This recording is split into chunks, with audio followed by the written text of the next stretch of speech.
Hello and welcome back to the channel, and thank you for joining me in another piece of information that's been handed to me that I thought would be useful. We do try on this show as much as possible to, as well as my monologues in which I'm sort of pontificating about life, the universe and everything and why the government seem to be totally against us, we can see here that there is another scam going on, a scam that's been going on for some time. We've all been subject to it, and perhaps it's time that we turn the tables. So this was sent to me by a friend of mine from a Facebook group. Now, I'll put the link in and you can check the verification of it yourself, do your own due diligence, etc. I'm just passing on information. So I can only credit the group rather than the individual because I don't know the name of the person who composed what I'm going to read to you today, but I think you'll find this absolutely fascinating. You may know some of it anyway, or maybe all of this is news to you. So this is from the Stop Paying Billing Companies UK Facebook group. As I say, there'll be a link in the description. So let me put it up on the screen so we can read this together. So here it is from Stop Paying Billing Companies UK, and this is the post.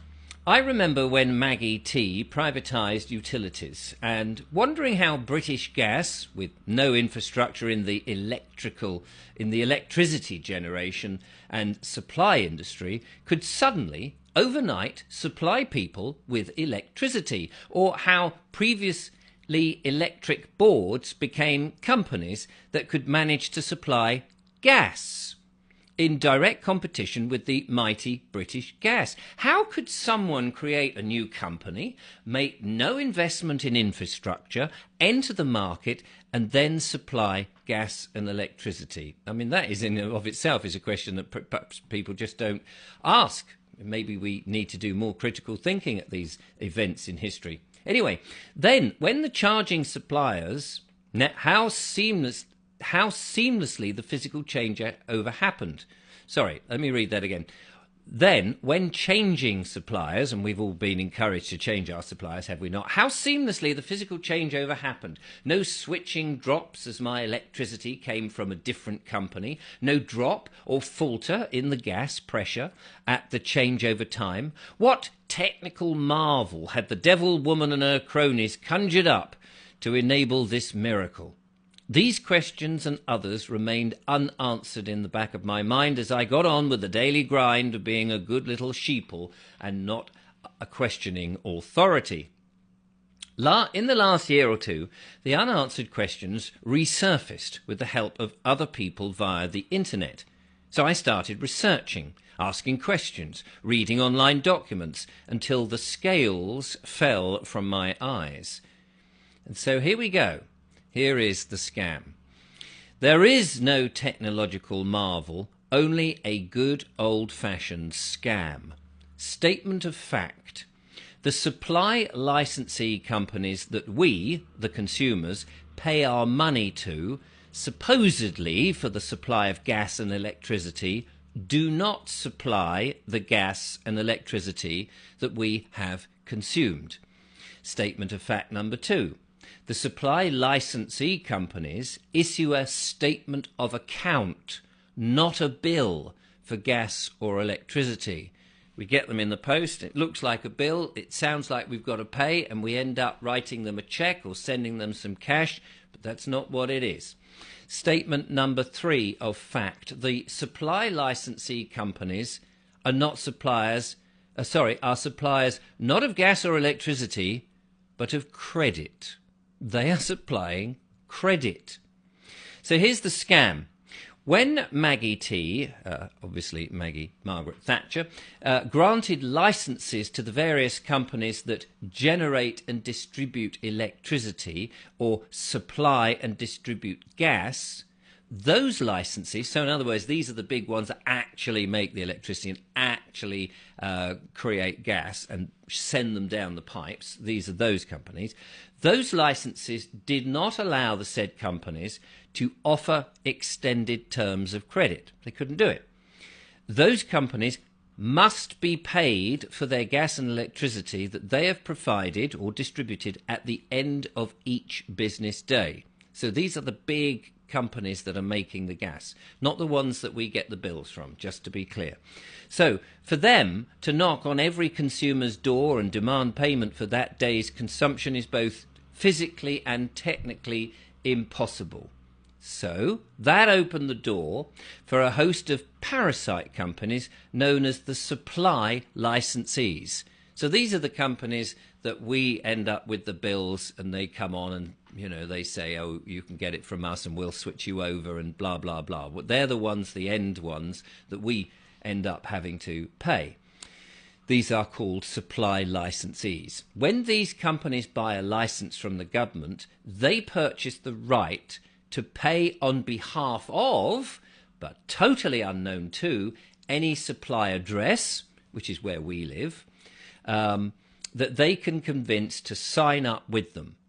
They in fact purchase the liability of that supply address to pay the generators and distributors of the actual true cost of the gas and electricity at the end of each business day, based on meter readings, actual and estimated. So the people that we get the bills from, they have to pay. Whatever happens, they have to pay the people who are actually manufacturing the electricity and the gas and shoving it down the pipes or the wires. Okay, so that's what goes on there. As they have provided unsecured credit for that supply address, in other words, these billing companies have supplied us at the supply address where we live credit. They then add their own charges to this credit to the actual true cost of the consumed electricity and issue a statement of account. As everyone should know, unsecured credit is a very costly item. So not only have they got the cost that it is, the cost of the electricity or gas coming to them, the supply companies, to them, they then charge us whatever that cost is, and they put their own profit or basically a credit on top, which we end up paying. So we're paying a lot more than it actually costs. I'm sure you're following me, and I'm overstating it, but there we are. This means the consumer of the gas and electricity at the supply address, us in other words, is paying the actual true cost of the consumed energy plus a credit agreement that they didn't know they had and had never agreed to. That's the important part. This situation is both unlawful and illegal on so many levels, and let's go into that. So, by falsely posing as the supplier of the consumed energy to the supply address, the supply licensee, the people who are billing us, are in breach of the Fraud Act 2006, Section 2, fraud by false representation, because they're pretending to be the actual manufacturers of the gas or electricity. And B, by not disclosing that the consumer, us, is agreeing to a credit agreement, the supply licensees, the billing companies, are in breach of the Fraud Act 2006, Section 3, fraud by failing to disclose information.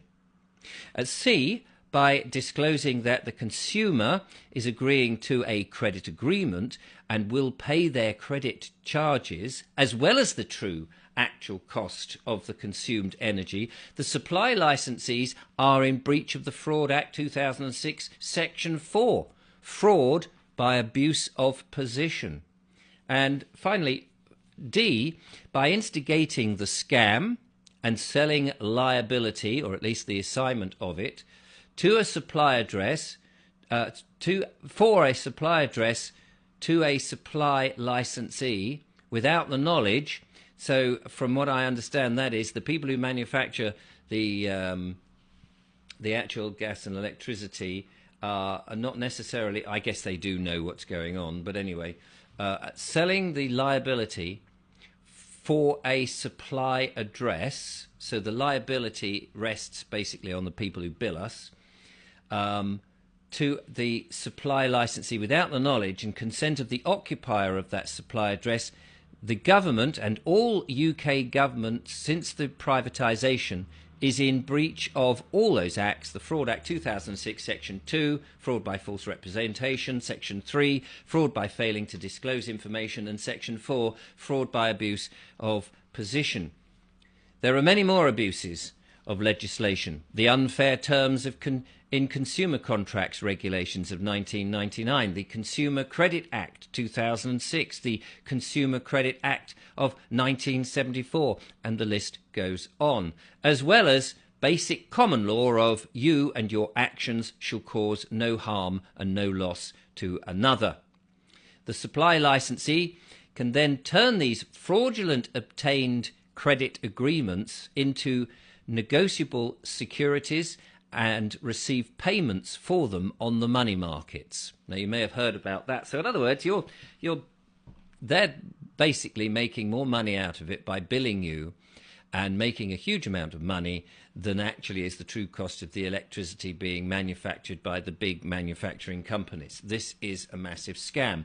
And it says here, of course, the recent PPI scam, you may remember that, involving mis-selling by the banks, pales into insignificance by comparison. And it does, because how long have we been doing this? Paying our bills.